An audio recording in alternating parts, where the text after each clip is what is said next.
Nos encontramos con el economista argentino José Luis Corallo, que es uno de los impulsores y representantes de la perspectiva latinoamericana de las economías populares, de las economías sociales y solidarias. José Luis, estábamos conversando acerca de cómo tus comienzos o tus inicios investigativos estaban muy vinculados con la economía regional, con la idea de los polos de desarrollo y con la idea de construir un desarrollo que generara bienestar equitativo en las regiones. Me contabas que hacía una crisis de las grandes ciudades, de las megalópolis, y que en ese momento, que si no estoy mal, sería por la década de los 70, se planteaba la necesidad, o planteabas la necesidad de construir un desarrollo más equilibrado. ¿Cuál es la crítica que le hacías a la idea de polos de desarrollo de Perú? Que en definitiva tenía un elemento, lo que pasa que era una crítica a la versión más difundida de la teoría de los polos de desarrollo de Perú, porque si uno lee a fondo la obra de Perú, no se limitaba a esto que te voy a decir, pero esto era lo predominante. Esta idea casi mecanicista de que si uno pone una actividad concentrada, industrial, moderna, innovadora en un lugar del territorio, eso va a generar a su alrededor, por efecto arrastre, un desarrollo industrial y va a generar ingresos, que va a generar consumo, y va a generar toda una serie de actividades locales para el abastecimiento local y va a llevar a un desarrollo.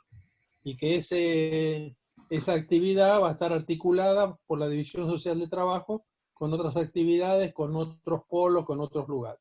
No en cualquier lugar uno puede lograr ese efecto. La alternativa es lo que se llamaba enclave. Se instala una industria en un lugar, en África había muchos ejemplos, y no tiene ningún efecto sobre el entorno, ¿sí? Incluso puede ser negativo. Entonces la crítica era que eso no funcionaba. Simplemente se tendían a convertir en enclaves, porque los ingresos que generaban las industrias se gastaban en importar bienes de consumo del resto del país y las exportaciones, el capital generado por las exportaciones no se quedaba en la región para entrar en un círculo virtuoso de acumulación, sino que se iba afuera, cosa que ya hoy sabemos de sobra. Entonces era una crítica a eso, pero también se fue convirtiendo, porque los tiempos estaban cambiando, en una crítica al desarrollo, una crítica ya no solo al crecimiento, sino a la idea de que podía haber un desarrollo infinito, un desarrollo sin limitación de los recursos naturales. Pero como nosotros todo esto lo planteábamos en nombre de la equidad, de la igualdad, de la justicia, esto era visto como una propuesta de izquierda. Y donde uno enseñaba eso en un momento cuando gobernaba una derecha, esto era visto como un foco de ideas revolucionarias, digamos. Cuando era una crítica que todavía estaba dentro de la misma lógica del sistema capitalista. Claro. José Luis, ese momento coincide con la dictadura militar de 1976. ¿Qué implicaciones tiene para tu vida personal y para tu comprensión de lo económico la dictadura militar argentina?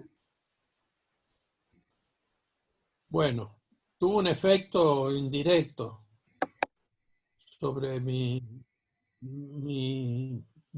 programa de investigación o mi modo de pensar.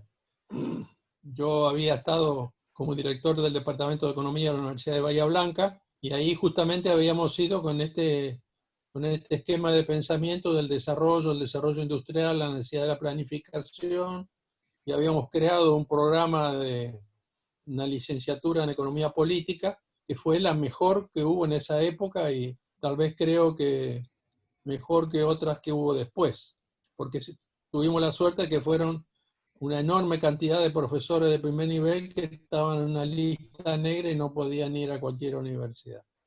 Eso tuvo un efecto local. Yo me fui y me volví a Buenos Aires, al Instituto de Itela, pero cuando fue la revolución, la dictadura del 76, en esa región estaba el general Vilas, ahí estaba el sistema de informaciones de la Marina, y tenía muy fichada la universidad, entonces empezaron a buscar, a perseguir a los profesores y alumnos.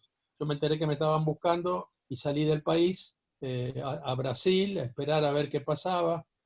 Y lo que vi que pasaba era que efectivamente a la gente la detenían, no la desaparecían, pero quedaba presa por un tiempo que no sabía cuánto era. Entonces decidí no volver al país porque me daba cuenta de que quién sabe lo que iba a pasar, porque yo había sido director de ese proceso.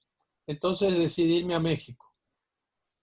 Ese cambio para mí fue importante porque me fui al Colegio de México, que era una institución de alta gama, de investigación con muchísimos recursos y nivel y programas de posgrado.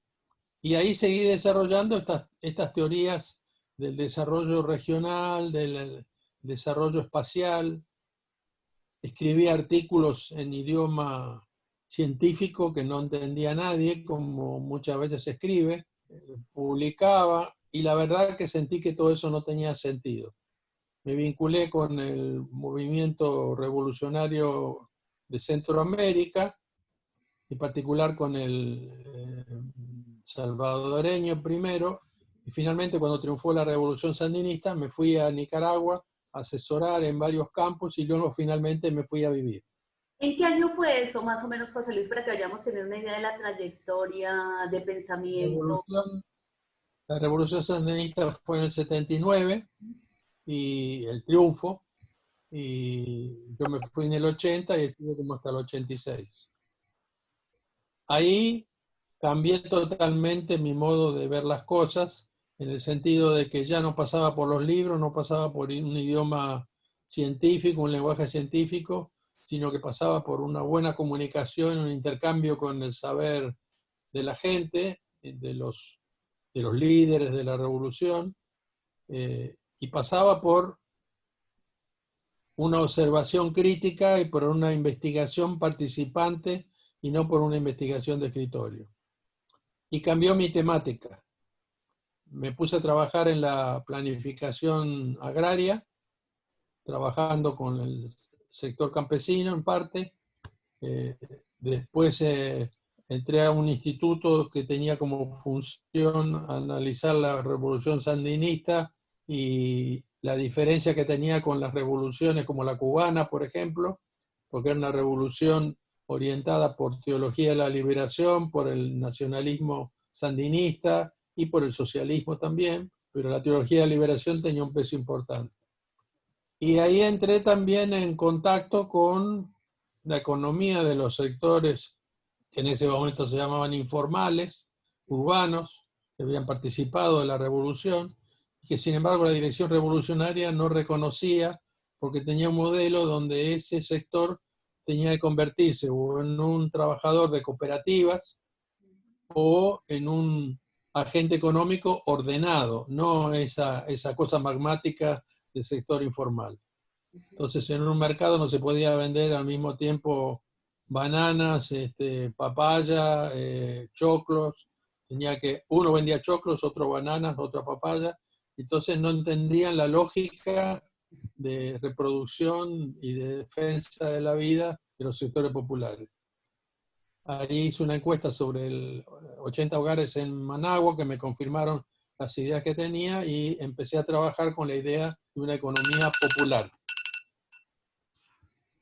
Y cuando me fui a Nicaragua me iba con eso. Me fui al Ecuador con la idea de la importancia de entender la economía popular.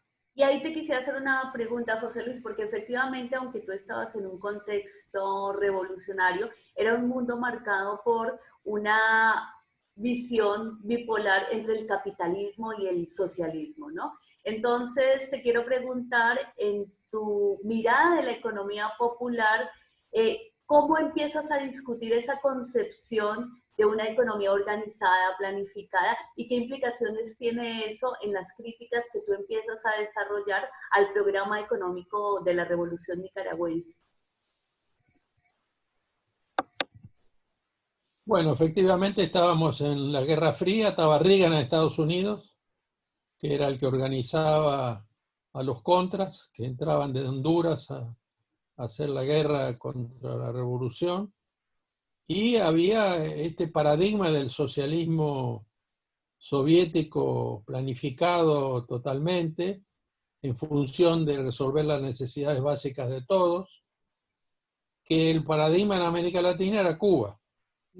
Yo fui con un grupo de nicaragüenses justamente a Cuba a estudiar la forma de planificación cubanas, y era un gigantesco algoritmo de ecuaciones y de relaciones de insumo-producto, siempre orientado por el buen uso de los recursos, en particular la tierra, que era muy escasa en Cuba, para resolver las necesidades de la población. Aunque había algo artificial en esa economía porque tenía un cordón umbilical con Rusia, de todas maneras se veía que había ahí un paradigma de cómo se podía organizar la economía. Sin embargo, en Nicaragua se veía que esto era imposible. En Nicaragua era todo muy magmático. Los mismos sectores populares que habían participado en la revolución que querían, porque no había un sistema de industrialización y de incorporación como trabajador asalariado con derechos de manera masiva, la gente tenía que sobrevivir y lo hacía organizando sus economías, sus comercios, sus talleres, sus industrias artesanales, con una lógica que después yo llamé de reproducción de la vida, de vivir mejor. No era que buscaban acumular, sino que buscaban vivir mejor, que la familia viviera mejor. Esa, ya me olvidé la pregunta que me habías hecho.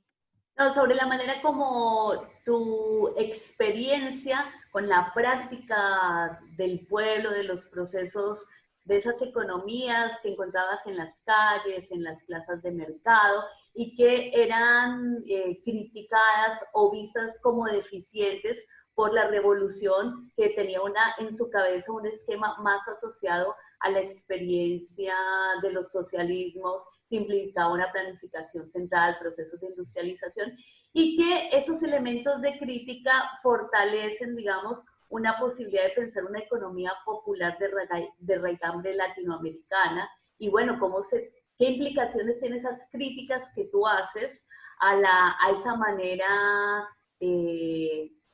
eurocentrada, digamos, que tenían de pensar lo económico? Bueno, en Nicaragua no tenía presencia un sector capitalista privado de empresas que organizaban el mercado, y entonces el problema era el mercado capitalista. Era un país con un atraso considerable con respecto a lo que se consideraba desarrollado. Entonces ahí más bien la oposición se daba no entre mercado y Estado, sino entre planificación y economía popular. Por lo menos la que yo viví, de economía campesina, economía informal urbana y economía planificada. Ahora, en la revolución estaban las dos corrientes. La corriente socialista quería formar grandes cooperativas, cooperativizar a los campesinos. Los campesinos no querían, querían tener su propia tierra y para heredarla a los hijos. Había una contradicción ahí interna. Yo me inclinaba más por el lado de la corriente de la teología de la liberación. En Centroamérica los jesuitas jugaban un papel de intelectuales orgánicos muy importante, eh, y estaban muy presentes en Nicaragua. Entonces yo me incliné por el lado de valorizar y de ver la importancia que tenía la economía popular, que no era algo para superar y modernizar, sino era algo que era estructural y necesario para el desarrollo de una sociedad más justa, más igualitaria, más democrática. Y de ahí, José Luis, tú empiezas a desarrollar, es decir, tú estás en Nicaragua hasta el 86 y a partir de ese momento empiezas a fortalecer ese núcleo teórico de la economía popular. ¿Cómo surge ya esos esas propuestas que tú empiezas a hacer en el campo de la economía popular y la manera como de tus planteamientos desaparece esa perspectiva desarrollista que marcó tu producción anterior en el campo de la economía regional. Ya. Bueno, yo te dije que había hecho una encuesta en Managua antes de irme para Ecuador. Me llevé la encuesta para analizarla, que eran encuestas de 8 horas, encuestas de 2 días, que sacaban mucha información y permitían un diálogo con los encuestados. Y yo al analizar esa encuesta logré confirmar algunas de las hipótesis que tenía, pero sobre todo una, y es que la economía popular estaba muy centrada en la economía del hogar. Que bueno, también era la unidad que nosotros encuestábamos, ¿no es cierto? Íbamos a los hogares. Pero veíamos cómo en el hogar se desarrollaba una estrategia de combinar usos de la fuerza de trabajo, que era su principal recurso, produciendo para vender en el mercado, comercializando, también buscando maneras de financiar la actividad, y que había una diversidad, bueno, y que era muy importante la producción para el propio consumo, lo que ahora se llama economía del cuidado, ¿no es cierto? La producción, en el caso del campo era evidente, en los campesinos que producían para su propio consumo, una parte, pero también en la ciudad se daba eso. Y por supuesto había también trabajo asalariado, pero poco. Ahora era interesante ver que si ellos hacían un análisis cuantitativo de ingreso, buscando maximizar el ingreso, los salarios en el sector estatal eran tan bajos que convenía dedicarse a las otras actividades. Sin embargo, en toda familia había algún trabajador del Estado. ¿Por qué?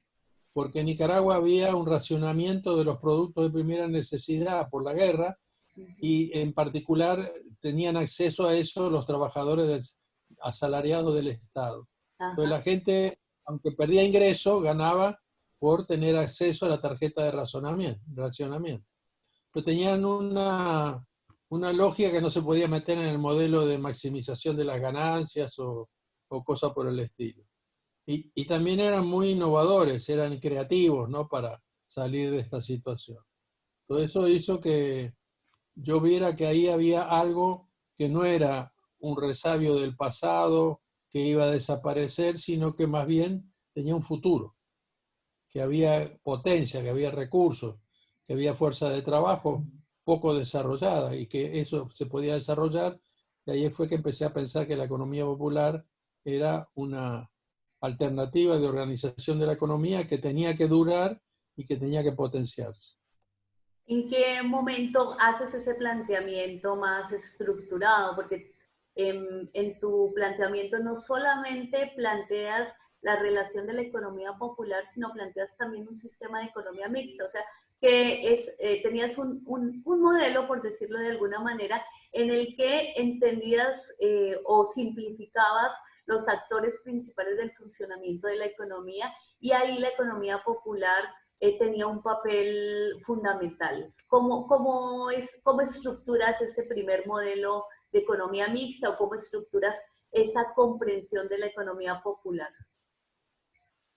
Bueno, para eso volví a impregnarme de la lógica de las economías latinoamericanas no revolucionarias, porque me fui a Ecuador, y ahí, desde mi época de desarrollista, donde se veía la economía como una economía mixta entre Estado y mercado, entre Estado y sector privado, vi que había un gran vacío, porque esta economía informal, esta economía que después hubo toda una discusión sobre si era sobrepoblación, si era población excedente, si era ejército industrial de reserva, o qué era.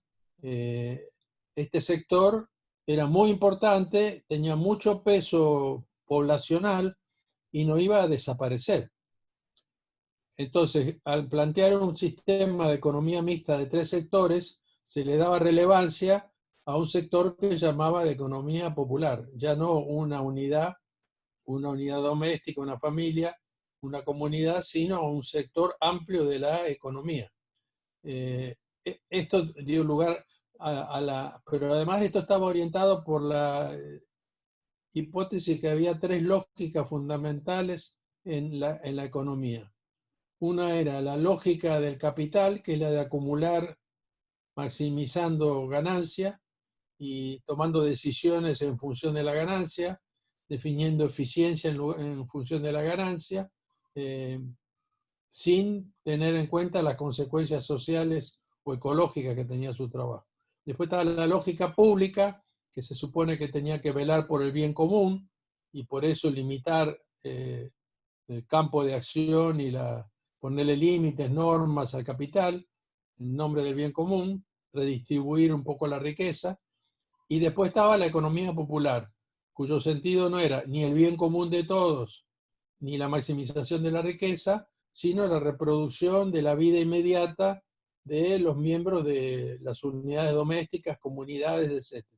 Para lo cual desarrollaban estrategias asociativas, usaban la idea de la cooperativa, de la mutual, de las redes,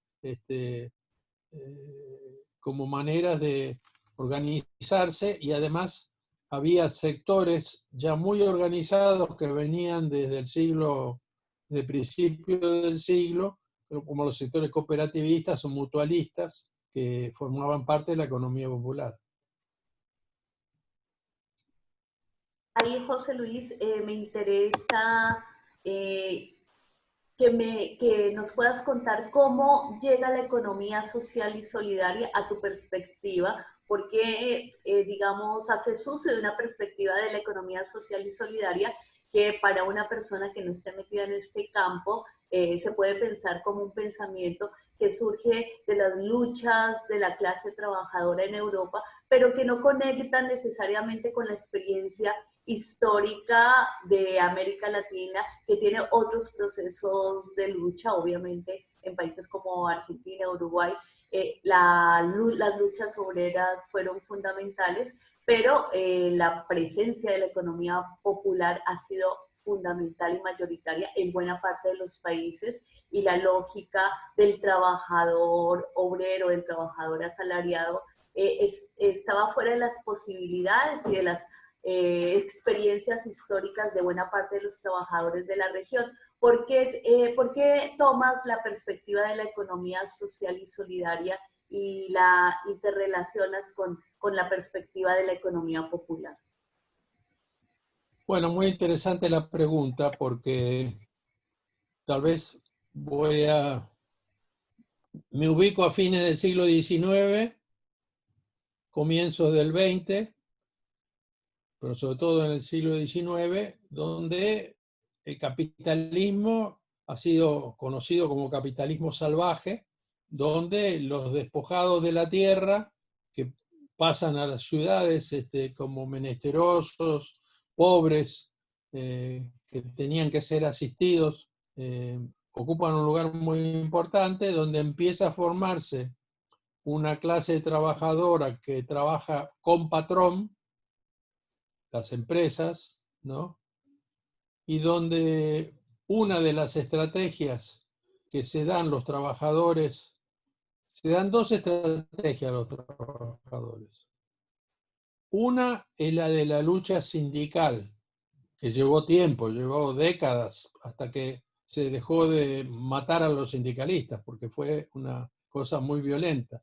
Entonces, la lucha sindical, la lucha por un trabajo asalariado con patrón y con derechos a una vacación, con derecho a un seguro médico, con derecho a todas las cosas que hoy nos parecen normales. Pero todo eso se fue ganando con lucha social de los trabajadores, que son lo que después llamamos el sector formal de los trabajadores. Hubo otra vía de escape de la superexplotación, que fue el desarrollo de cooperativas y mutuales. Los trabajadores se organizaban para comprar juntos o para poder pagar los gastos mortuorios de hacer una mutual mortuoria, donde cada vez que alguien se moría un familiar, entre todos pagaban, o mutuales que tenían que ver con la salud, porque el Estado no tenía en ese momento presencia como para, no había hospitales públicos, digamos. Entonces se desarrolla todo un sector que no es el de los trabajadores sindicalizados, sino que es de trabajadores asociados por su propia cuenta como cooperativistas, mutuales, asociaciones. Y a eso se lo daban llamar, se lo fue dando llamar economía social.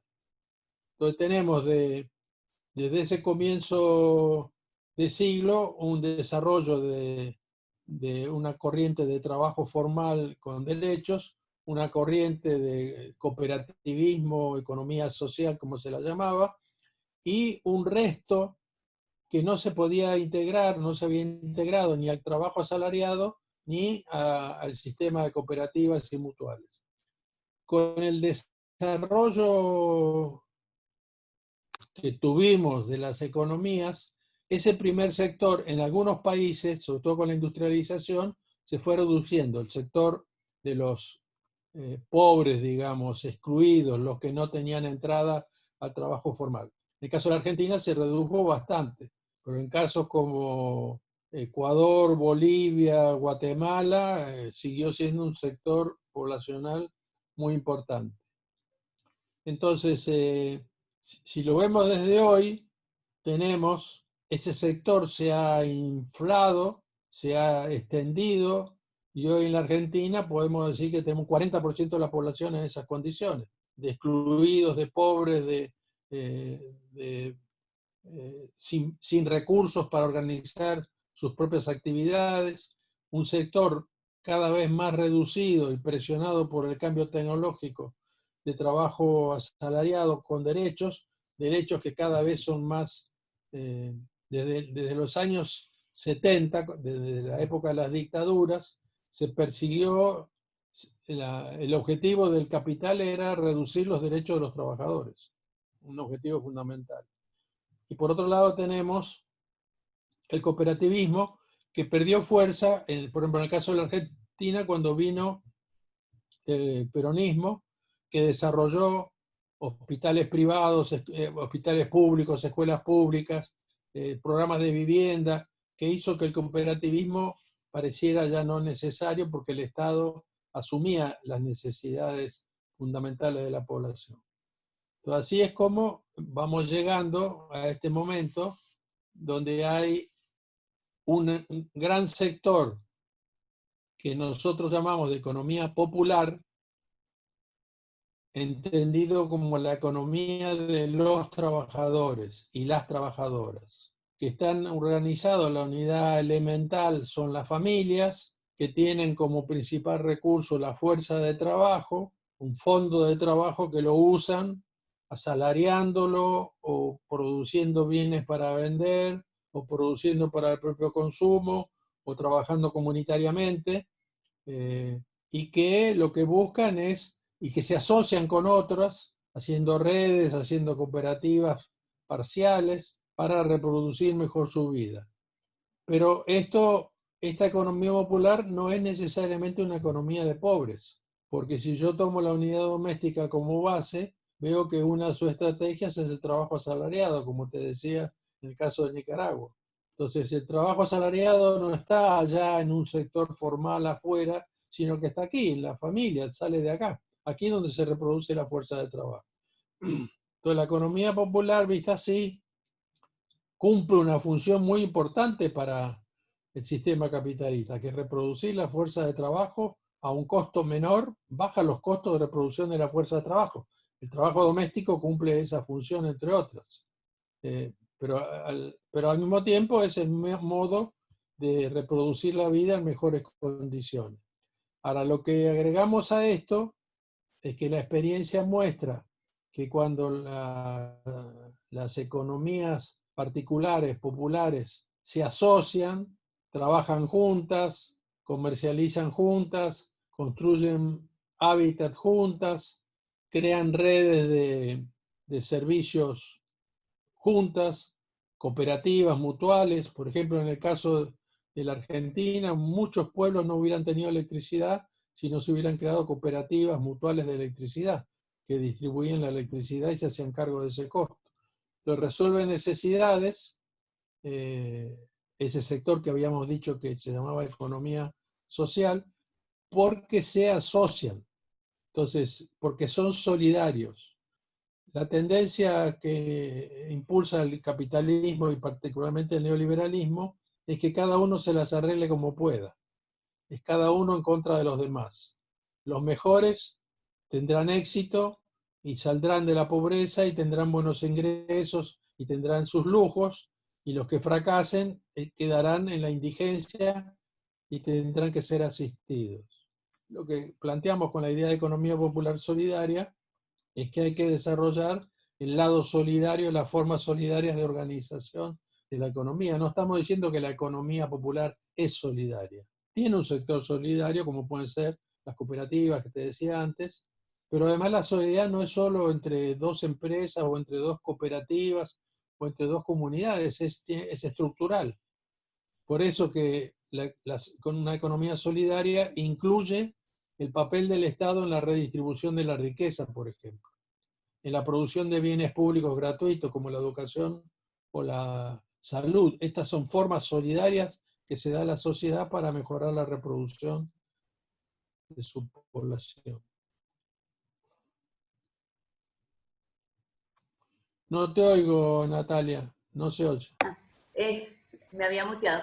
Me interesa mucho conocer, digamos, a partir de tu experiencia investigativa, la manera en que esa visión que llega desde Europa de la economía social y solidaria va tomando particularidades en América Latina. Te doy un ejemplo. En Colombia hay una región que se llama Santander, y en la región de Santander hay un proceso organizativo muy interesante del campesinado formando cooperativas, y ese proceso de organización está muy vinculado con el proceso de la teología de la liberación, que en esa región muy fuerte, y que por un lado generó procesos muy dispares. Por un lado generó la guerrilla del Ejército de Liberación Nacional, el ELN, que sigue estando en armas, pero por otro lado también sirvió para proteger al campesinado de los procesos de desposesión de la tierra, y la presencia de la iglesia le dio fortaleza y capacidad de resistir a los campesinos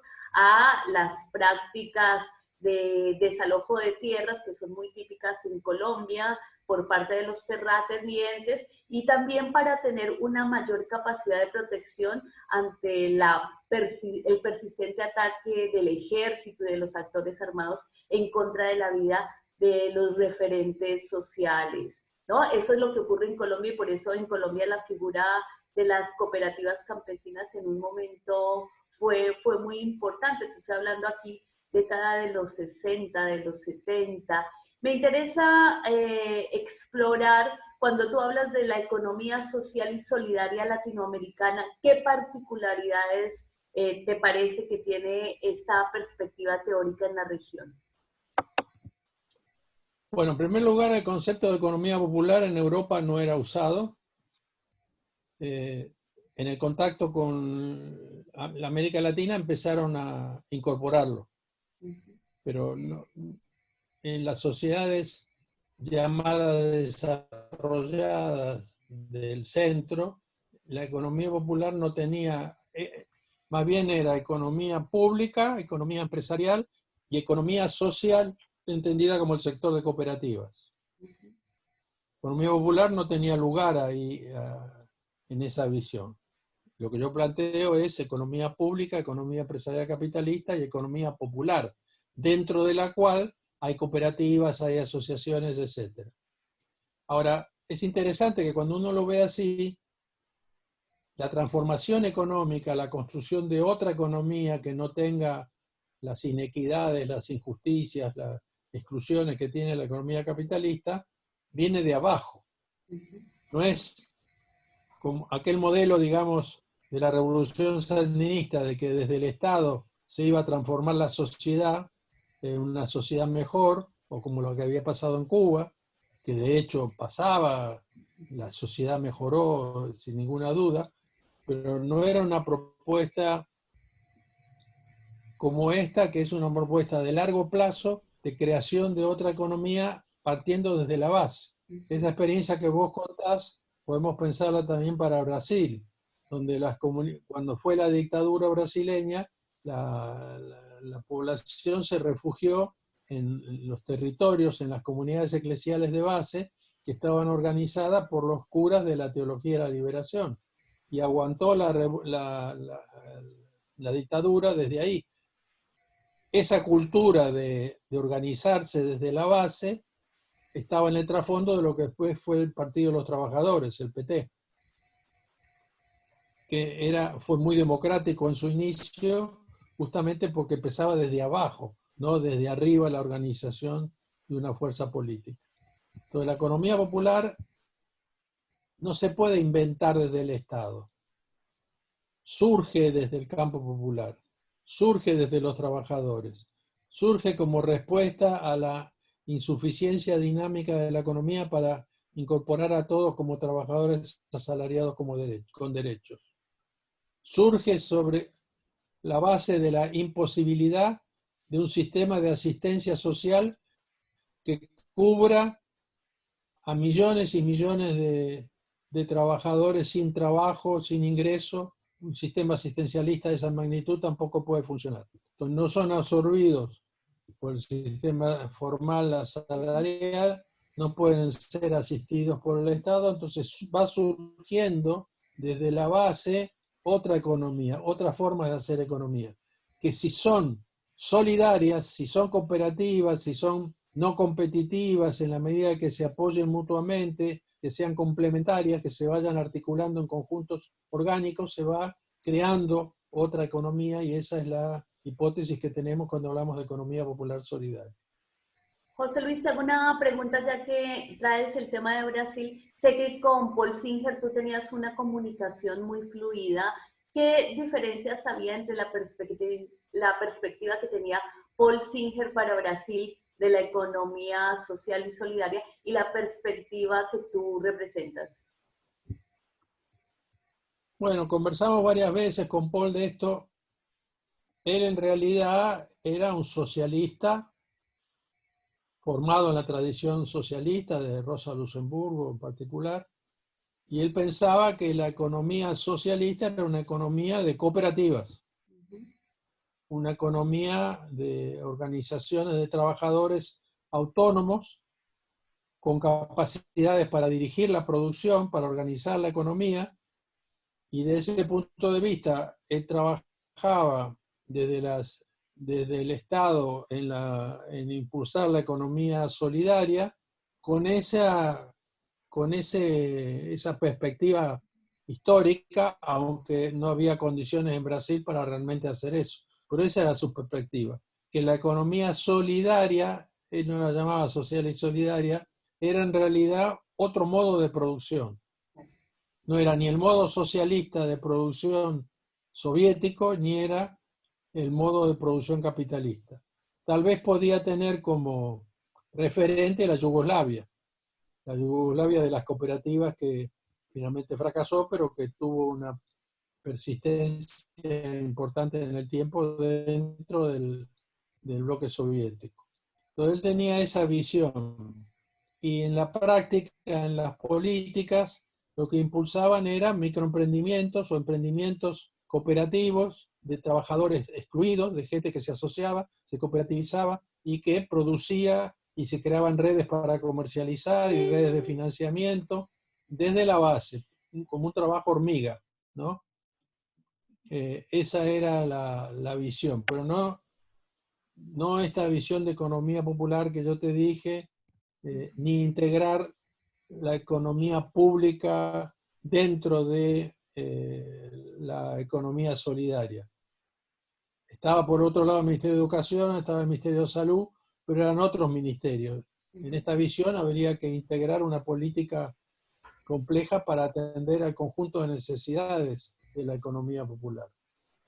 José Luis, y además como me interesa, digamos, plantear tu perspectiva dentro de un conjunto de miradas que hay sobre la economía popular muy ricas en la región, Te quisiera preguntar, frente a la perspectiva de Raceto, que, bueno, que tiene toda la capacidad teórica de proponer la economía popular, tener una perspectiva de la economía popular, de la economía social y solidaria, en el contexto de la dictadura pinochetista, con lo cruenta que fue, su relación y su perspectiva está también muy imbrincada con los procesos de la teología de la liberación, y efectivamente ese fue un paraguas que permitió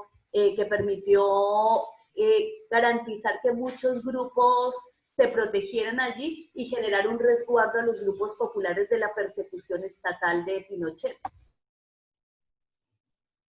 Bueno,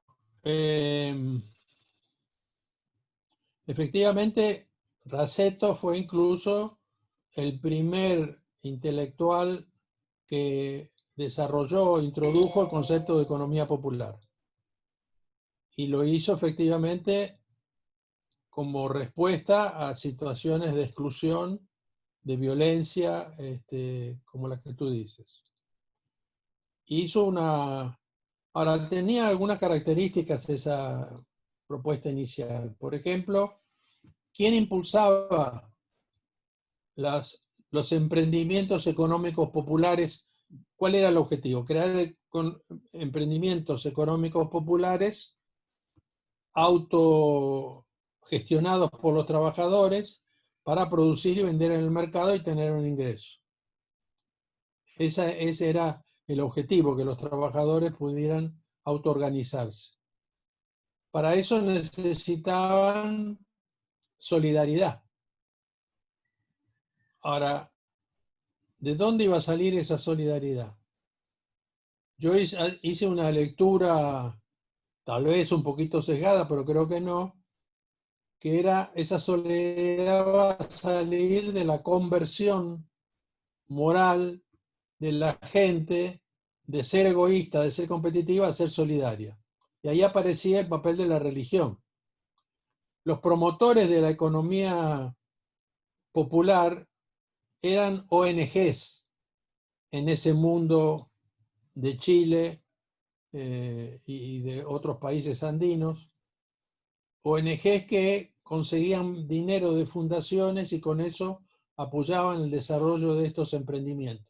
No era el Estado el que impulsaba, eran ONGs. Pero hacía falta no solo dar recursos, conocimiento, crédito, etcétera, sino cambiar la mentalidad. Y ese papel lo cumplía la Iglesia, pero no la teología de la liberación, no esa corriente, sino la del pensamiento social de la Iglesia. Que si uno lee las encíclicas de los papas durante el siglo XX, va a ver que hablan de justicia social, que hablan de cooperativismo, que hablan de los males de la economía capitalista, pero todo en sordina, o sea, todo no revolucionario, digamos. Había que hacer un capitalismo bueno, un capitalismo mejor, pero con valores cristianos, con valores de reconocimiento del otro, la caridad, la reciprocidad, etc. La línea de la teología de liberación era revolucionaria comparando con esto, ¿no?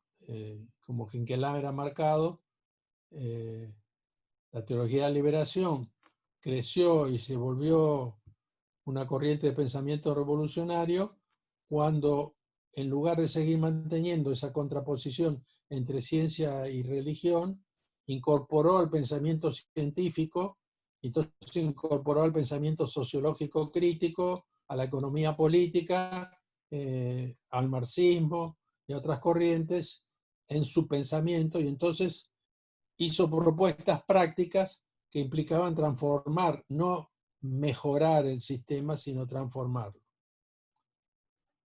Esa es la diferencia para mí con Raceto.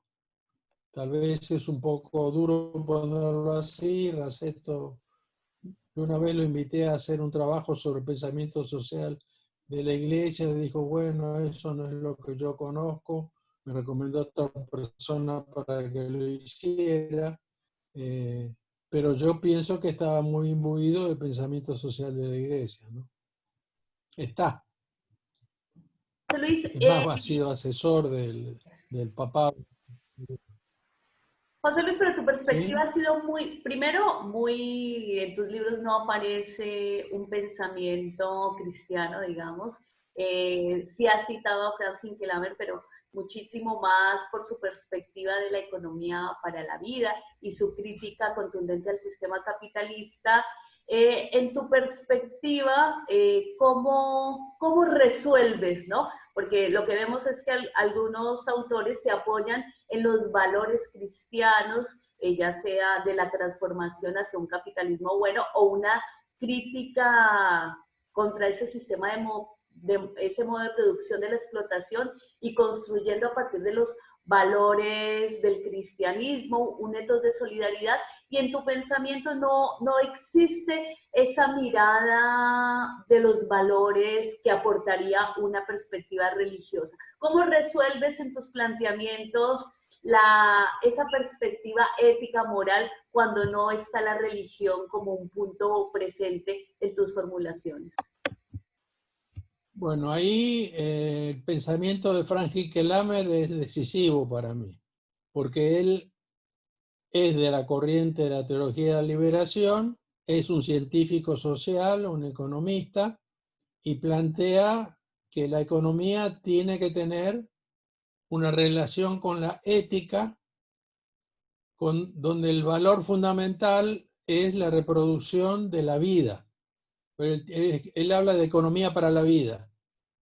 Entonces tiene una crítica del sistema capitalista y la propuesta es una economía que en lugar de buscar la acumulación sin límites de capital privado, lo que busca es las condiciones de vida mejores para toda la sociedad.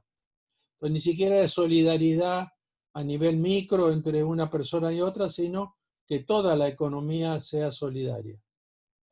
Esa es la perspectiva de... Entonces yo trabajo sin ningún problema inspirándome en ideas de Frank Hinkelhammer, sin yo asumir que soy cristiano o miembro de la corriente de teología de liberación, que no soy. Ahora, la religión es muy importante porque cambiar la economía implica cambiar la cultura. Cambiar la idea, por ejemplo, de una persona pobre de que su salida es o la asistencia o conseguirse un trabajo asalariado. Y que, por ejemplo, no le va a rechazar la idea de formar una cooperativa donde tiene que tener una propiedad común, etc. O va a decir, bueno, yo tengo que preocuparme por mí mismo, tengo que vender al mayor precio que pueda y no estar bajando los precios para ayudar al otro.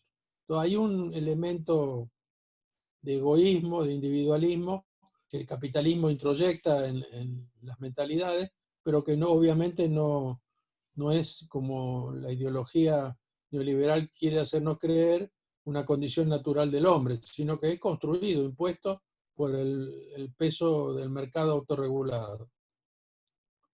Entonces,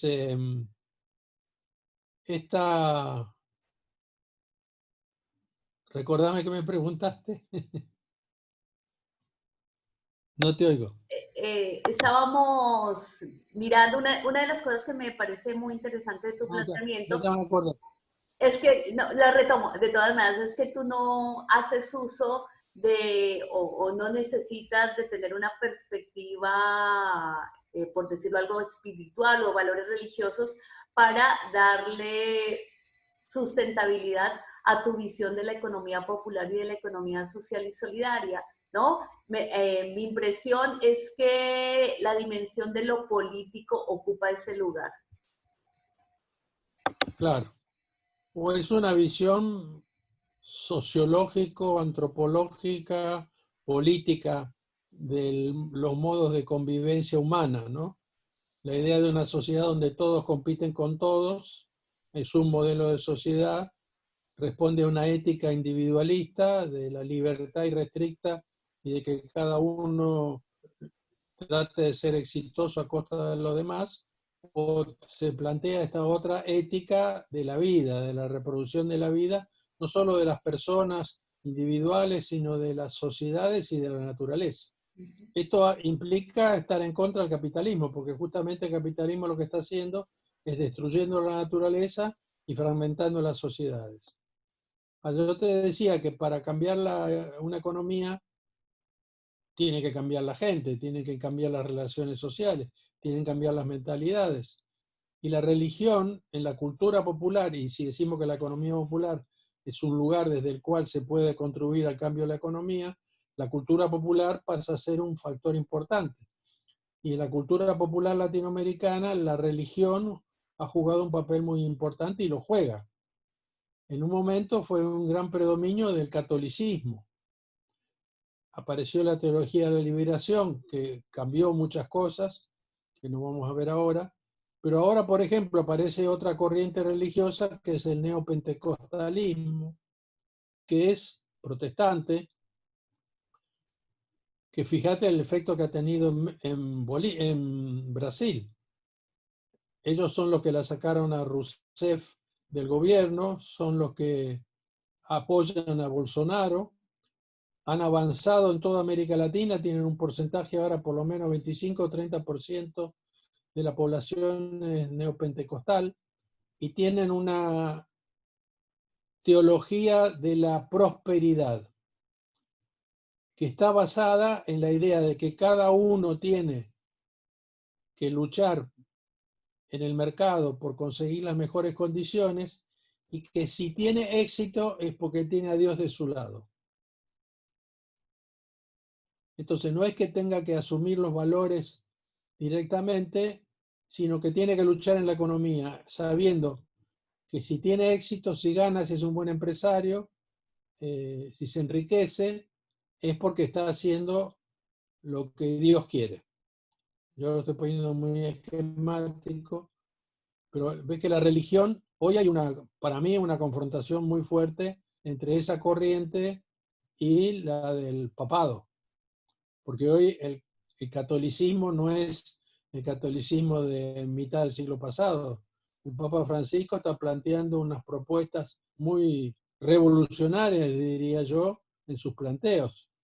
Por supuesto, pueden dar lugar a hacer solo una pasada de barniz por la realidad, o pueden dar lugar a justificar, por ejemplo, que para tener tierra, trabajo y techo, hay que cambiar estructuras económicas, hay que revolucionar estructuras económicas. No digo una revolución armada como se pensaba a mitad del siglo pasado, pero sí tiene que haber resistencia y rebelión popular, porque si no, esto no va a cambiar.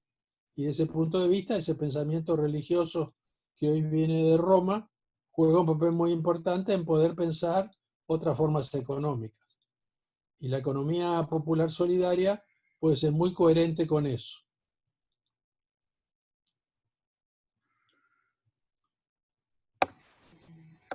José Luis, tú tienes varios textos en los que, en particular uno que se llama Otra política para otra economía, ¿no?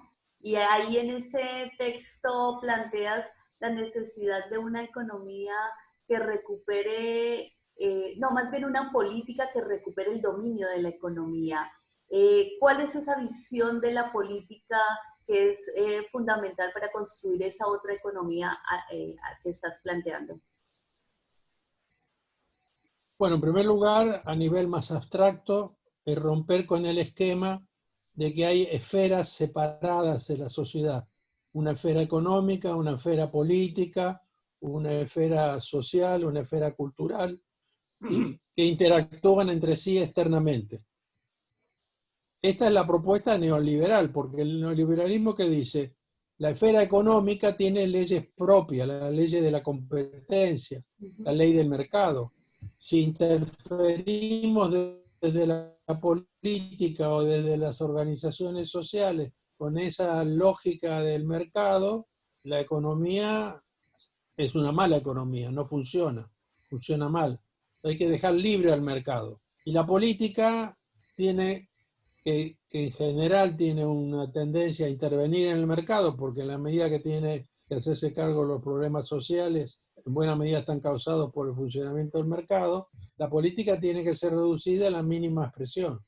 el Estado tiene que limitarse a crear las condiciones para que el mercado libre pueda funcionar. Esa sería la... Ahora, ¿qué política está atrás de esa perspectiva? Una política democrática formal. Así como la economía neoliberal, neoclásica es una economía formal, no es sustantiva, no se hace cargo de la resolución de las necesidades de todos, sino de la asignación eficiente de recursos para maximizar la acumulación de capital. Por otro lado, tenemos una democracia formal, que es la que en general existe en nuestros países. Hay un sistema político con partidos políticos que representan ideas, que compiten entre sí en un mercado político. El mercado en estos últimos 40 años ha logrado penetrar la política. La caricatura más clara es que los candidatos políticos son tratados como mercancías. Se hace marketing para vender la imagen de los candidatos políticos. Pero también se ha mercantilizado el Estado, los criterios de organización del Estado. Y la política formal consiste en que se elige a unos representantes que llevan a cabo un gobierno durante 4 años, 8 años, si son electos, reelectos o no, y tiene que haber en lo posible rotación, pero que todos terminan siguiendo la lógica de un Estado que se aliena de la sociedad. O sea, una vez que se es representante, se pasa a ser gobernante, a tener el poder y a definir las políticas.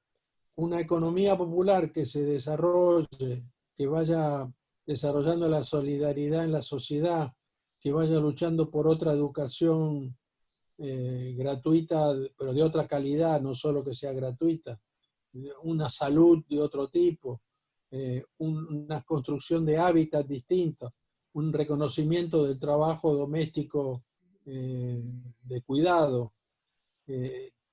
Todas esas luchas requieren una lucha política, no es solamente una cuestión de ideas o de organización económica. Y esa política tiene que ser radicalmente democrática. Tiene que haber democracia participativa. En Ecuador veíamos, por ejemplo, que había una constitución que hablaba de economía popular solidaria, se creó un instituto de economía popular solidaria, se creó una ley de economía popular solidaria, se crearon políticas de economía popular solidaria, pero las políticas venían de arriba para abajo. No había participación de los actores de la economía popular en una cogestión, en una co-construcción de las políticas. Y eso es lo que yo planteaba en ese trabajo, que hace falta. No alcanza solo con organizar recursos, hay que luchar por cambiar las estructuras de poder también. José Luis, una de las coincidencias interesantes que hay entre la perspectiva de la economía feminista y la economía social tiene que ver, por ejemplo, con la autora Lourdes Benería, que a partir del pensamiento de Polanyi genera una crítica muy fuerte a la manera androcéntrica en que se ha pensado lo económico, porque lo que plantea Lourdes Benería es que Polanyi, al criticar la concepción del homo economicus, da pie para que el pensamiento feminista de lo económico plantee que esa no es solamente una visión que no reconoce la economía como el espacio de reproducción de las condiciones sociales de la existencia, sino que además es un pensamiento androcéntrico porque excluye el pensamiento neoclásico centrado en el homo economicus. Considera, al dotar a su homo economicus de valores como la competencia, el egoísmo, el individualismo, desconoce la interdependencia y la necesidad de cuidado que caracteriza a todos los seres humanos y que es un elemento fundamental de la reflexión de la economía feminista, que plantea que justamente lo que caracteriza a la economía es poner la vida en el centro y la necesidad de cuidado. Y Polanyi ahí es un link muy interesante para entremezclar las reflexiones que hay en el campo de la economía feminista y de la economía social. ¿Por qué trabajas con Karl Polanyi? Hace unos años en la Universidad General Sarmiento estuviste con la hija de Karl Polanyi dando una conferencia en la que planteabas una perspectiva sustantivista de la economía. ¿Por qué te apoyas en Karl Polanyi para darle fuerza a tu planteamiento de la economía popular y de la economía social y solidaria? Bueno, Karl Polanyi es probablemente uno de los científicos sociales más reconocido en la última par de décadas. O sea, y la razón es que si uno lo lee, parece que estuviera escribiendo hoy. Karl Polanyi estaba, lo voy a plantear muy esquemáticamente, estaba en un momento en que venían o estaban transcurriendo las guerras mundiales, las dos guerras mundiales, en que había un caos en las economías, en que había una lucha proteccionista entre los estados que llevó a las guerras, y Polanyi dijo, el resultado, esto es resultado de haber liberado al mercado. Es decir, resultado de haberle hecho caso a las propuestas del liberalismo económico.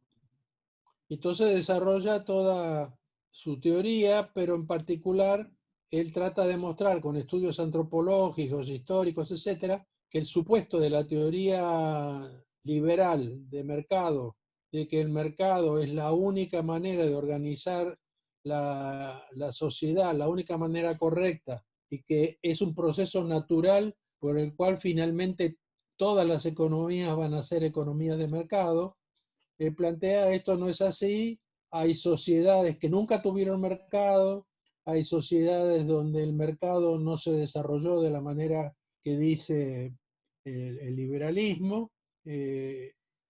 Entonces, primero, empíricamente, las economías empíricas no muestran que siempre hubo mercado y siempre va a haber mercado.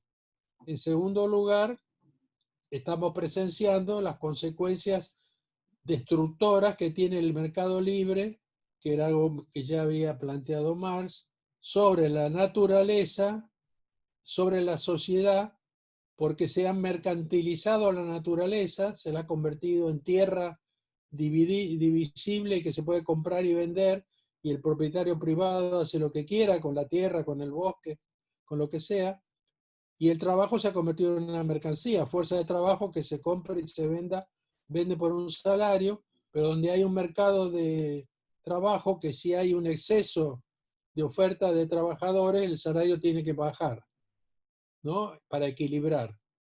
Y como la tendencia es a que el capital reemplace trabajo por medio de producción, por la robotización hoy, por ejemplo, la tendencia es a que sobre mano de obra y por lo tanto que el salario tenga que ir por debajo de lo necesario para reproducirse. Entonces, Polanyi dice, y su versión de la economía es la versión sustantiva, que el sentido de la economía es institucionalizar el proceso de producción, distribución, circulación y consumo, de tal manera de garantizar las condiciones materiales para lograr el sustento del hombre, como lo pone él. Entonces, le da un sentido a la economía que no es la libertad irrestricta, que no es el acumular por acumular, sino es resolver el problema del sustento del hombre, o sea, la resolución de las necesidades de todos, el hombre en sociedad. Bueno, nosotros hemos ido cambiando un poco los términos, pero esa es una matriz de pensamiento que nos es afín y que no hablamos de economía sustantiva, pero hablamos de economía social en un sentido que no es el más generalizado. La teoría, bueno, ¿por qué encontramos hoy tan actual a Polanyi? Porque hoy el tema es el neoliberalismo. Él luchaba contra el liberalismo, ahora es el neoliberalismo. Y en los dos casos que se proponía, la libertad de mercado, que las economías abran sus mercados, que haya libre competencia y por lo tanto que haya acumulación y que haya desigualdad y que haya expulsión de la fuerza de trabajo y mal manejo de la naturaleza, extractivismo, etc. Entonces hay una actualidad del pensamiento de Polanyi ahora. Pero una tesis fundamental de su pensamiento es que no se puede dejar que la esfera económica se convierta como una esfera autónoma, autorregulada. Que la sociedad tiene que controlar, construir la economía. Entonces, cuando hablamos nosotros de economía social, nos estamos diferenciando del concepto de economía que hoy es hegemónico, que es la economía de mercado, lo que se enseña en la mayoría de las facultades de economía, lamentablemente hoy.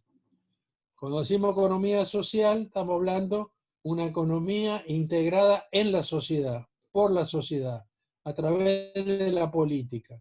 Entonces, la economía es vista como un todo multidimensional donde yo no puedo dejar afuera las relaciones sociales, las relaciones psicosociales, las relaciones de poder y tratarla como una esfera mecánica de oferentes y demandantes que no importa quiénes son, porque van a lograr el equilibrio. Por eso lo llamamos economía social. Pero hay que distinguirlo de los otros dos usos de economía social. Uno es que toda esa corriente de cooperativismo que yo te mencionaba antes, también se la llamaba economía social. El INAES, el Instituto Nacional de Asociativismo y Economía Social, que existe en la Argentina, habla de economía social, pero se está refiriendo a cooperativas, asociaciones y mutuales. Y después, cuando fue la crisis del 2001, surgió otro uso de la palabra economía social, porque ya apoyado por el Banco Mundial, el gobierno y otros gobiernos de América Latina estaban generando políticas sociales focalizadas. Entonces, no educación para todos, no salud para todos, no subsidio al transporte para todos, focalizado en los más necesitados. Había que identificar a los grupos más necesitados y apoyar a esos grupos para lograr la gobernabilidad. Esa idea de focalización estaba presente cuando fue la crisis del 2001. Ahí Duhalde, por ejemplo, planteó el problema de el programa de jefas y jefes, que consistía en darle un subsidio a personas desocupadas para que organizaran un emprendimiento, o 3, 4, 5, 10 personas que organizaran un emprendimiento con un ingreso que se les daba mensualmente hasta que pudieran desarrollarlo, competir en el mercado y tener ingresos propios. A eso se lo llamó economía social. Pero social significaba para los pobres. De las políticas sociales focalizadas pasamos a las políticas de economía social. No es social en el sentido que yo dije antes, ni social en el sentido de las cooperativas, mutuales, etc. Es una economía para los pobres, de los pobres. Por eso que todo el tiempo tenemos que estar afirmando que la economía popular no es una economía de pobres para pobres, que tiene una heterogeneidad en su interior, ¿no? Que hay sectores de la economía popular que tienen sus casas, tienen su auto, tienen buenos ingresos, los chicos van a la escuela, pero depende de su trabajo. Son trabajadores, ¿no? En cambio, la perspectiva del programa de jefas y jefes habría que identificar gente de máxima pobreza para darles la caña de pescar en lugar de pescado. Un poco, José Luis, porque en tu perspectiva de la economía popular, lo que tú buscas es mostrar la oposición capital-trabajo. De hecho, tienes un libro que se llama El capital o la vida, ¿no? ¿Quieres desarrollar un poco cómo es esa oposición capital-trabajo? Porque efectivamente hay una comprensión del sentido común que asume que todo lo que ocurre en la economía popular está asociado a la pobreza y en tu perspectiva lo que se quiere recuperar es el trabajo como el sentido principal o el sentido principal de lo económico para la economía popular, ¿no? Sí, ahí podemos volver un momentito a Polanyi también, porque Polanyi se plantea cómo se integra una sociedad, cómo no se desmenuza, no se pulveriza, no se fragmenta. Entonces, él plantea las relaciones de redistribución, o sea que dice, en toda sociedad hay un mecanismo de redistribución para ayudar a integrar la sociedad, porque si no se polariza en sectores muy distintos y esto hace que la sociedad no funcione. O plantea el principio de reciprocidad, donde hay un donar y recibir, dar, recibir y devolver, ¿no? La idea de Mauss del don, y que dice, hay una parte de la economía que funciona así, por ejemplo, hoy en la economía moderna sería el sistema de jubilación por reparto, ¿no? Donde todo el mundo aporta, o el sistema de seguridad social por reparto, todo el mundo aporta en medida de sus posibilidades y no sabe si va a recibir nada. No es un contrato. Puede ser que nunca tenga que tener una operación de complejidad, puede ser que se muera antes de jubilarse, pero la sociedad es solidaria desde ese punto de vista en relaciones de reciprocidad. También plantea la diferencia y dice, el mercado también integra, pero integra mal.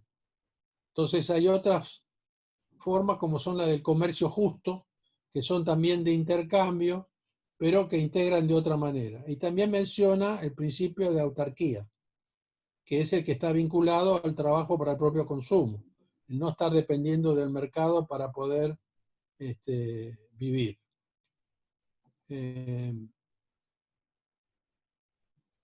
Cada tanto me desconecto de tu pregunta.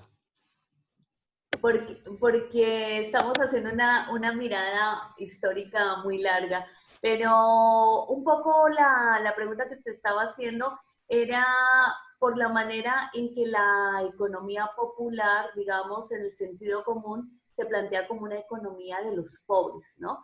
Entonces, a mí me parece muy interesante que tú a través de la economía popular presentas un antagonismo entre capital y vida, ¿no? Entre capital y trabajo, y que el capitalismo o la condición del capitalista es la que implica una diferencia radical con la economía popular.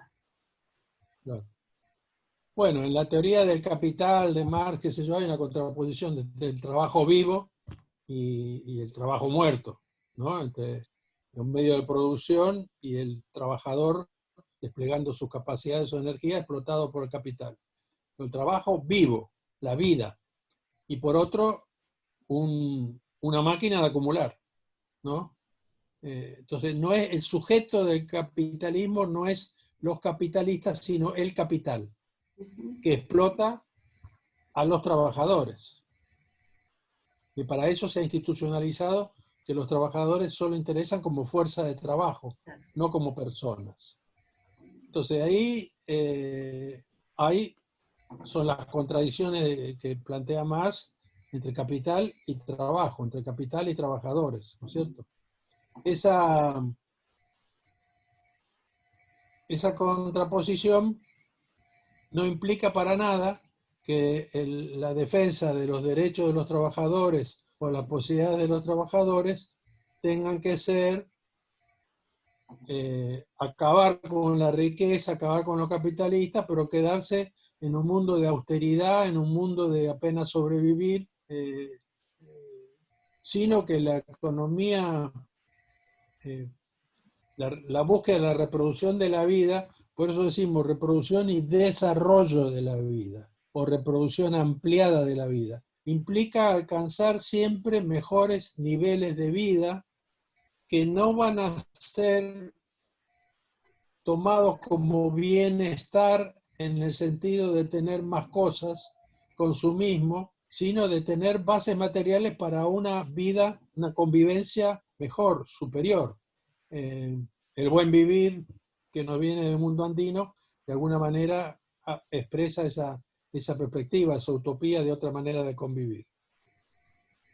Entonces, la economía popular solidaria, la economía social solidaria, o sea, la construcción de una economía que la sociedad controle, regule y construya, donde el principio fundamental es el de la solidaridad, esa idea no tiene nada que ver con una economía de los pobres.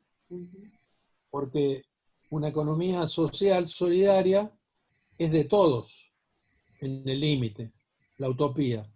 Todo el mundo convive en relaciones de solidaridad. Es una utopía, no se va a lograr nunca, pero se puede avanzar hacia esa utopía que es muy distinta que la utopía del neoliberalismo, que es todo contra todos y que se polarice la sociedad. Entonces,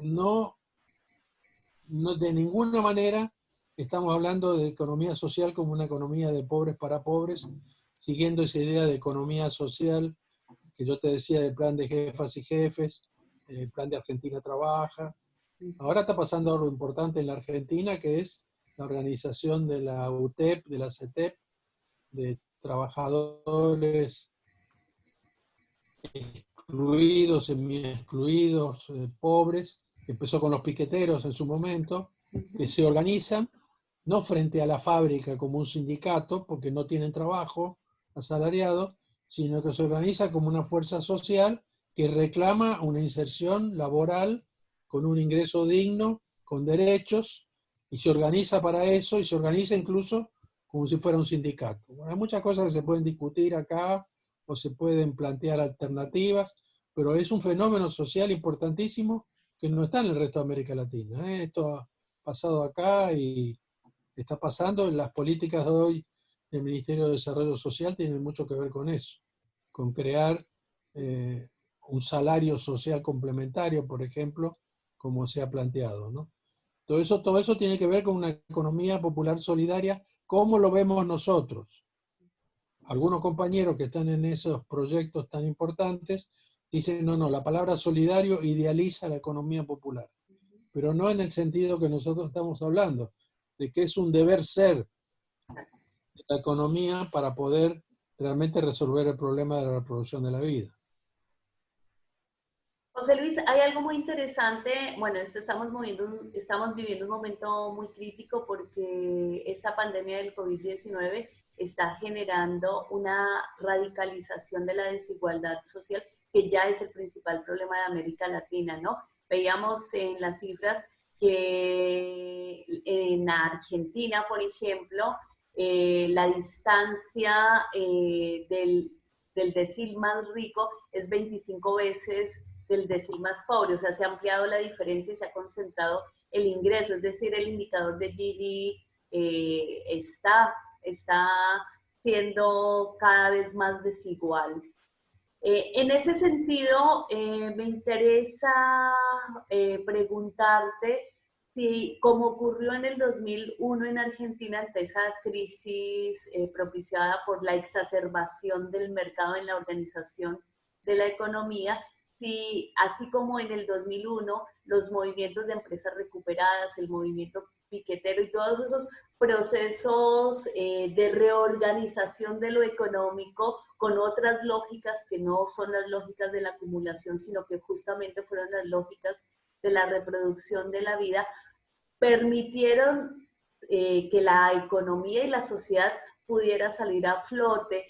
Si tú ves que en este contexto del COVID-19, que además es un contexto compartido por toda la región, las perspectivas y las luchas de las economías populares, de las economías sociales, pueden volver a ser protagonistas del proceso de reconstrucción económica.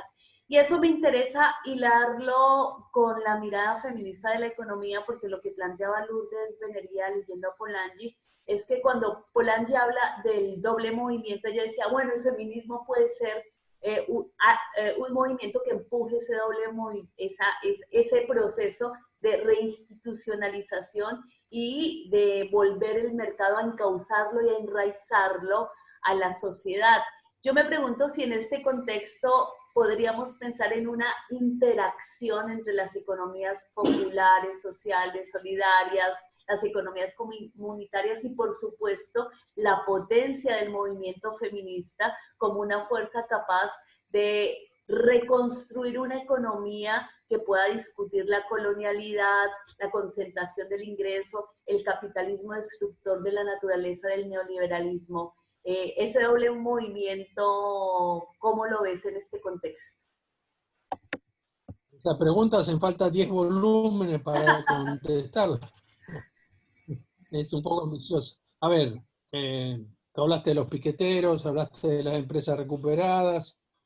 Yo creo que tenemos que tener presente que los procesos de gobiernos progresistas, digamos, a comienzos de este siglo, los procesos de Ecuador, Bolivia, Venezuela, Brasil, Argentina, Uruguay,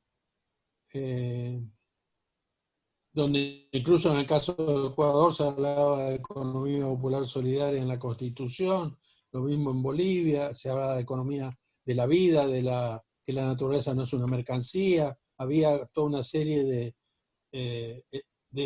haber oído a movimientos sociales como el ecologista, el feminista, etcétera. En realidad estos procesos fueron muy estadocéntricos. O sea, esa sociedad que había creado condiciones para que pudieran ser elegidos gobiernos progresistas, fue dejada, digamos, los gobiernos no quisieron que fueran un actor fundamental del proceso de transformación, sino que el Estado iba a cumplir la función de diseñar el camino para otra sociedad, para otra economía. Y entonces hubo problemas Evo tuvo problemas en Ecuador con los movimientos sociales, con las organizaciones, que se quería que no fueran tan autónomas, porque el Estado sabía lo que había que hacer. Eso fue una falla para mí de esos movimientos. Entonces, las fábricas recuperadas, por ejemplo, tardó mucho tiempo que fueran admitidas como una forma económica legal acá durante el kirchnerismo. No fue así reconocido automáticamente. Porque el objetivo era un capitalismo bueno, un capitalismo serio, un capitalismo más distributivo, más equitativo, más igualitario en la distribución de la riqueza. No era una transformación de las estructuras, ni siquiera de salir del modelo primario exportador, ¿no? La economía basada en el petróleo seguían basadas en el petróleo. Nosotros fuimos sojizados durante ese periodo. Se trabajó con la renta internacional. Entonces, si uno ve esa experiencia que, por un lado, fue importante porque marcó que el neoliberalismo tenía límites y que podía ser lo que vos llamás un segundo movimiento, o sea, el neoliberalismo transformaba la sociedad negativamente y la sociedad se defendía en un segundo movimiento contra el neoliberalismo. Y eso es lo que pasó en estos países. Todos los procesos fueron contra programas neoliberales. Ahora, eso duró y miramos lo que pasó, o sea, se vino abajo, se vinieron abajo los procesos. Ahora estamos en la Argentina en un momento de vuelta a la posibilidad de un gobierno progresista, pero fíjate en todo lo demás, están lejos de eso. Eso para mí una causa es el estadocentrismo, la idea de que la clase política progresista podía organizar el sendero de desarrollo, y además neodesarrollistas. O sea que nada de ecologismo, ¿no? La teoría de la decolonialidad no juega ningún papel. Estas eran cosas de intelectuales, ¿no? El campesinismo bien podía seguir siendo visto, la agricultura familiar como atrasado. Entonces, si uno ahora dice por qué fracasó, no hay una única causa, pero podemos decir una causa fue que las fuerzas sociales que pusieron en marcha esos procesos fueron desactivadas. Los movimientos sociales que no encajaban en una estructura partidaria, que luchaban por la naturaleza, por otra relación hombre-naturaleza, contra el patriarcado, ese tipo de cosas, no eran actores, podían seguir planteando sus reivindicaciones y lograr la ley de bosques o lograr la ley del aborto o de la, bueno, la que está todavía por salir, pero no hay un cambio en el lugar de donde viene el dinamismo de la transformación. Sigue siendo el Estado. La pandemia ha mostrado que encima de eso, incluso en todos los procesos que estaban todavía en una etapa neoliberal, el Estado tuvo que volver. El mercado hacía un desastre. El mercado es una pandemia que está abajo de la pandemia, que destruye la sociedad. El Estado es el que ha logrado mantener más o menos niveles de gobernabilidad, de equilibrio y de compensación muy parcial, por supuesto, de las consecuencias sociales negativas que tiene la pandemia. La gran pregunta es cuando se acabe la pandemia desde el punto de vista sanitario, ¿qué va a pasar? Entonces hay algunos que tienen la hipótesis que, bueno, la gente aprendió a ser solidaria, entonces va a ser una sociedad más solidaria. Yo no creo. El capital no aprendió a ser solidario, los grupos monopólicos van a tratar de volver a su esquema anterior, van a hacer que la pérdida de derechos sociales que hubo durante este periodo se refirmen, que no se vuelva a tener salarios altos que no son competitivos, ¿no? Los sindicatos han emitido salarios más bajos en esta época, bueno, que queden ahí, que no vuelvan a querer tener salarios dignos.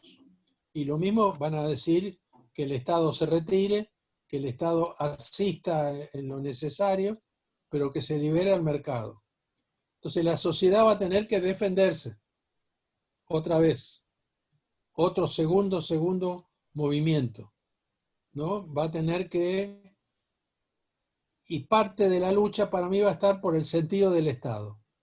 Pues el Estado va a estar en el centro, no me lo imagino irradiado. Entonces, entre el capital y el trabajo, entre las fuerzas sociales y el gran capital y todo el sistema institucional de capital que es global, de una fuerza brutal, va a estar en buena medida en la disputa por el sentido del Estado.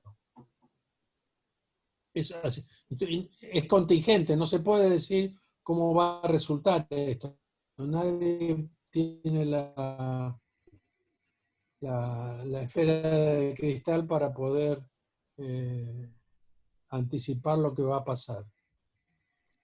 Entonces me parece que vuelve a hacerse evidente que las estructuras partidarias no son suficientes para provocar esto y que los movimientos sociales, el feminismo que ha mostrado un poder importantísimo en sociedades como la Argentina, la lucha patriarcal, la lucha de los sin tierra, el MST en Brasil, digamos que la vía campesina, la lucha de las comunidades afectadas por la minería a cielo abierto que han luchado y han logrado parar los procesos extractivistas. Todas esas luchas van a tener que revitalizarse y esos sujetos tienen que ser reconocidos como sujetos autónomos, no como que plantean demandas y el Estado ve si las atiende o no. Entonces hay que cambiar la política, hay que cambiar la forma de hacer políticas públicas, como te decía. Pero eso va a ser una lucha. Lo que viene ahora es una lucha feroz por quién controla el Estado, quién controla la economía, qué papel tienen las organizaciones sociales. Capital no quiere que esté organizada la sociedad. A lo sumo admite los sindicatos con los cuales cree que puede negociar porque están bajo la presión del despido continuo. José Luis, prácticamente he querido resolver en este tiempo de entrevista lo que en la maestría de Economía Social tú trabajas con mucha dedicación en un programa de estudios muy exigente que dura 2 años. Sin embargo, no quisiera dejar de terminar esta entrevista con 2 preguntas finales. Bueno, la primera tiene que ver con una idea acerca de que la perspectiva de la economía social y solidaria es una perspectiva académica desligada de las prácticas de la economía popular y que impone una moralidad a las luchas y a la vida cotidiana que ocurre en lugares tan dispares, con tanta diversidad de situaciones y muchas veces marcada por la precariedad que cargan muchas de las economías populares. ¿Tú cómo lees esa crítica que se hace a la economía social y solidaria? Bueno, como te decía, hablar de economía social solidaria, tal como lo planteamos en la maestría, es hablar de un programa de acción, de transformación económica, donde la economía dé de ser una economía de mercado y pasa a ser una economía con mercado, regulado por la sociedad, por la política, y que tenga como sentido la vida de todos. Entonces es un programa que tiene conceptos, que tiene definiciones, pero que tiene programa de trabajo. Yo puedo tomar cualquier problema actual y decir, por ejemplo, estas ocupaciones de tierra que ha habido en Guernica, ¿con qué tiene que ver?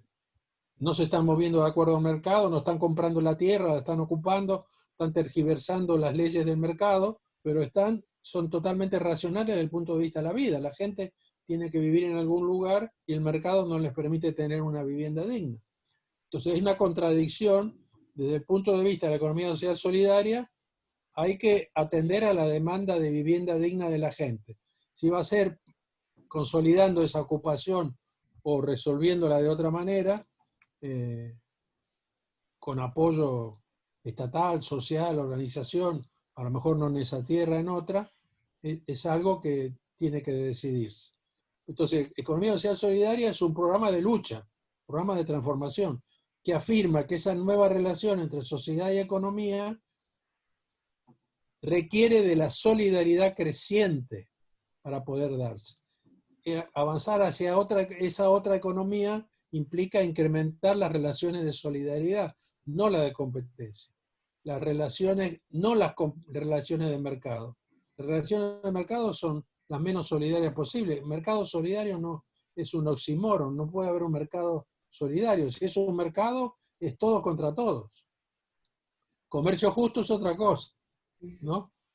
Entonces, desde ese punto de vista, no hay una idealización academicista de lo que es la economía real y en particular de lo que es la economía popular, porque en ese programa de economía social solidaria, como yo te decía antes, la economía popular juega un papel muy importante como base del desarrollo desde abajo de otra economía.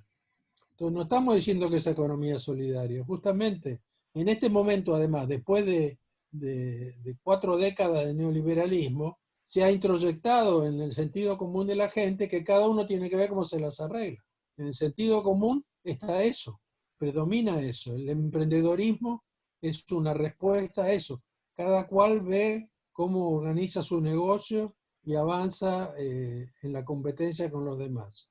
Esa perspectiva que está en la economía popular, hay que trabajar contra eso, no dando un discurso religioso, sino mostrando que la cooperación es mejor que la competencia, que la mutualidad es mejor que cada uno por su lado, que la autonomía territorial de economías populares es mejor que estar dependiendo del subsidio del Estado todo el tiempo.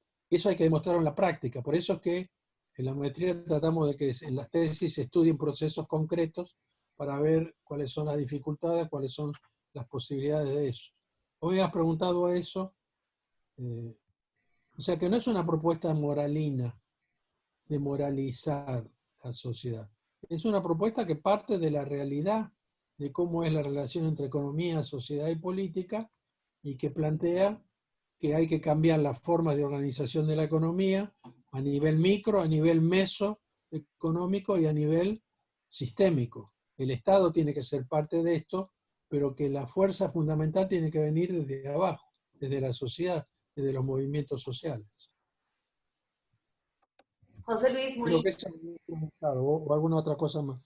Sí, no, finalmente te quería decir que una de las razones, yo hago parte de un colectivo, de un grupo de trabajo que estamos trabajando alrededor de algo que llamamos la economía feminista emancipatoria y en ese sentido también partimos de reconocer que la lucha por las condiciones de reproducción ha sido uno de los móviles principales de las luchas en América Latina y por eso consideramos que hay una interesante convergencia, no completa, pero un punto de convergencia muy importante en las luchas feministas latinoamericanas y muchas de las luchas de las economías populares, sociales, solidarias y las economías comunitarias, porque la defensa por las condiciones de la reproducción de la vida tienen a las mujeres como protagonistas, porque efectivamente las mujeres en el patriarcado tenemos el mandato de cuidar la vida y de conservar las condiciones de reproducción. No en vano, en las luchas por la tierra y el agua, las mujeres juegan un papel fundamental, porque muchas veces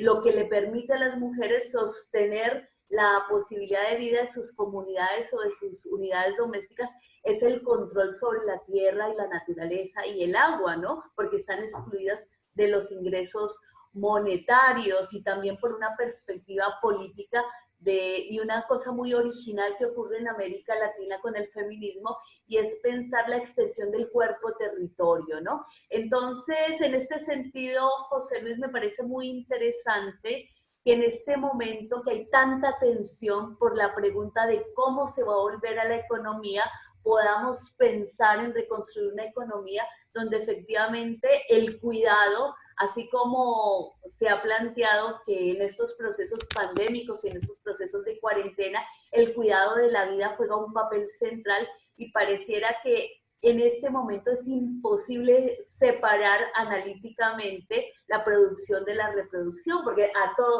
todos hemos tenido que regresar a una esfera doméstica, que para los sectores populares la esfera doméstica es el barrio, para otros sectores la esfera doméstica es un hábitat, y para otros sectores la esfera doméstica es ir a tomar tierras, porque es un momento en que de manera muy cruda se muestran las desigualdades sociales. Por eso, de una manera prospectiva, te pregunto si podemos pensar en una posibilidad de reorganizar una economía en la cual el cuidado de la vida humana, es decir, una perspectiva feminista de la economía y una perspectiva de lo popular, de lo social y solidario, pueden ser un elemento, un bastión central para las luchas que disputen condiciones dignas para la reproducción de la vida de los millones de personas que habitamos este continente.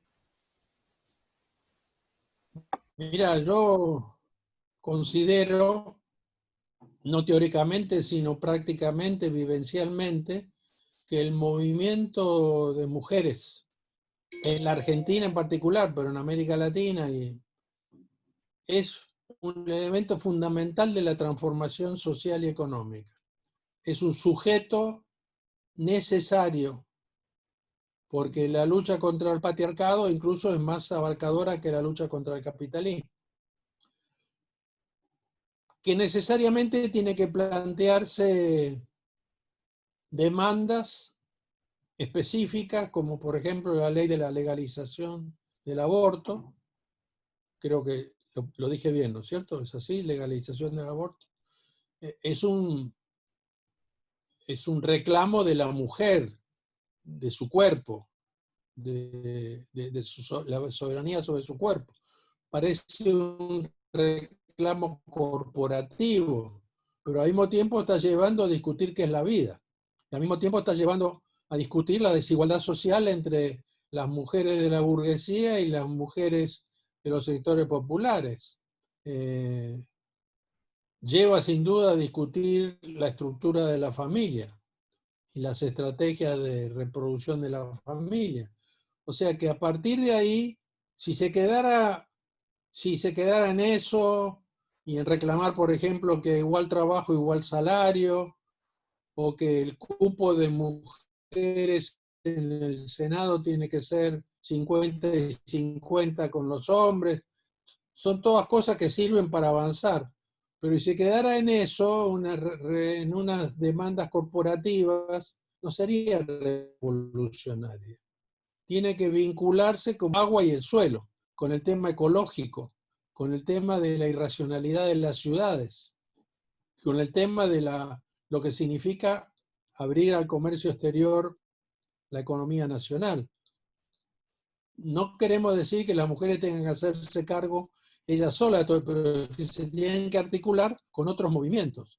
Por ejemplo, el movimiento de los sin tierra. Y en eso, ¿No? José Luis, yo creo que la práctica en América Latina nos muestra como una de las características fuertes que tienen los vitales movimientos de movilización social que hay en el continente están muy imbrincados por luchas diversas. Por ejemplo, en Chile tienes una fuerte presencia del feminismo que a la vez imbrica por la lucha por la educación pública y gratuita, y que luego fue sumando a estas movilizaciones masivas una lucha contra un sistema neoliberal que acaba la vida. Y lo mismo ocurre en Colombia, que tiene en común con Chile la violenta represión, siendo Colombia un lugar donde hay un asesinato sistemático de referentes sociales y solidarios, de referentes sociales. Y además, por ejemplo, en México son los defensores y las defensoras de la naturaleza y la tierra las que están siendo más atacadas, y muchas de estas defensoras con una perspectiva feminista. Así que efectivamente creo que una marca de las luchas de estos tiempos es la manera como el feminismo le da fuerza y se imbrica con otras luchas por la reproducción de la vida que se están jugando en el continente y que en este momento realmente se están radicalizando, ¿no? Un momento de mucha radicalización de la propuesta neoliberal coincide con una radicalización de las luchas, y tenemos en Colombia y en Chile un punto máximo de la protesta en este contexto tan adverso. Pensemos lo que estaba pasando en Chile antes de la pandemia. Claro. Había un proceso valiosísimo de una sociedad que desde el pinochetismo había quedado enclavada en el modelo económico neoliberal, de la competencia, de la apertura de la economía, de la meritocracia. Había que mercantilizar todo, la educación tenía que ser paga, la salud tenía que ser paga, si te querías jubilar tenías que crear tu propio fondo de inversión, y todos los críticos decíamos, pero ¿cómo puede ser que Chile aguante todo esto? ¿Cómo puede ser que esto sea así? Y de pronto la sociedad salió de todos lados, en todas las ciudades, articulando miles de demandas, ¿no?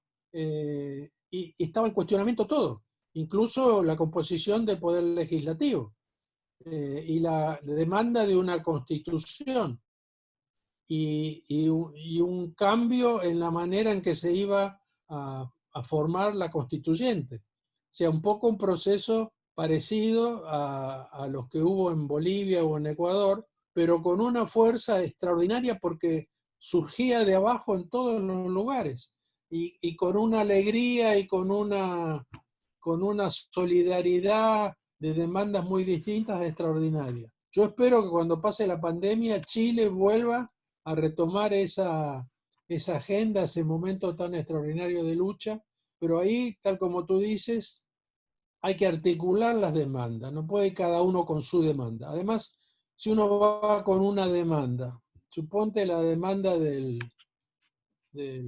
la legalización del aborto, y sale la ley que lo autoriza, y ahora los hospitales van a tener que actuar de otra manera, es como que se abrió una ventanilla en el Estado que atiende a eso, y el Estado dice, ya está, ya se hizo. Pero el feminismo ve esto relacionado con montones de otras cosas. Entonces, si se limitara a esa demanda solamente, no habría un proceso de transformación importante. Yo creo que lo que hace falta justamente es esto que tú estás sugiriendo, diciendo, que es que aquellos movimientos, en este caso puede ser el feminista, no digo que en todos los países, en todas las coyunturas, va a ser el feminista el movimiento clave, tiene que haber una articulación de los distintos movimientos, un surgimiento de los distintos movimientos en esto que llamamos un segundo movimiento contra el neoliberalismo. Y yo creo, José Luis, soy optimista, por eso en el grupo de Economía Feminista Emancipatoria le damos tanto lugar a las economías populares, sociales y comunitarias, porque efectivamente creemos que lo que está articulando estas luchas son las condiciones de la reproducción de la vida. Y en esa imbricación de distintas luchas tenemos la articulación de las luchas contra el racismo, la imbricación de las luchas contra la exclusión radical que produce el neoliberalismo, las luchas ecofeministas, y efectivamente creo que una perspectiva que le dé lugar a la reconstrucción del mundo del trabajo desde una perspectiva de las economías populares, sociales y solidarias es central para organizar de otra forma una economía que realmente responda a las necesidades sociales. Yo, en esa línea, tal vez para cerrar, no sé si tenemos 2 horas más de No, creo que ya diálogo. estamos para cerrar, José Luis. Esta idea de que la propuesta de una economía social solidaria, con movimientos que luchan por aspectos centrales de las estructuras sociales, es romántico, es romanticismo, es idealismo, es utopismo, nosotros podemos responder a eso como hace Frank Hinkelamer. No podemos optar por la vida o la muerte. Si optamos por la muerte, nos suicidamos. Entonces, se supone que la sociedad humana no puede materialmente, no por un deseo subjetivo, ir por la vía del neoliberalismo, porque ese es un proyecto de muerte. Entonces, podemos ser muy eficientes asignando recursos en el mercado global, pero la gente se muere. Hay movimientos migratorios del África a Europa, que la gente no puede ser contenida en su lugar de origen, o de México a Estados Unidos, o como ejemplo, el calentamiento de la Tierra y todo lo que ya es inevitable que va a pasar de acá al año 2050.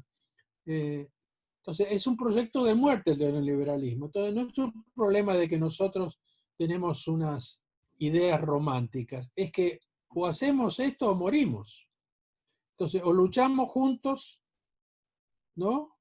O no vamos a lograr nada, porque hay estructuras poderosas, económicas, de poder globales. La fuerza del mercado global es inusitada, nunca hubo tanta fuerza del mercado, porque se ha globalizado, porque tiene toda una institucionalidad defendida por los estados centrales, ¿no? Por ejemplo, la defensa de las inversiones extranjeras, etc.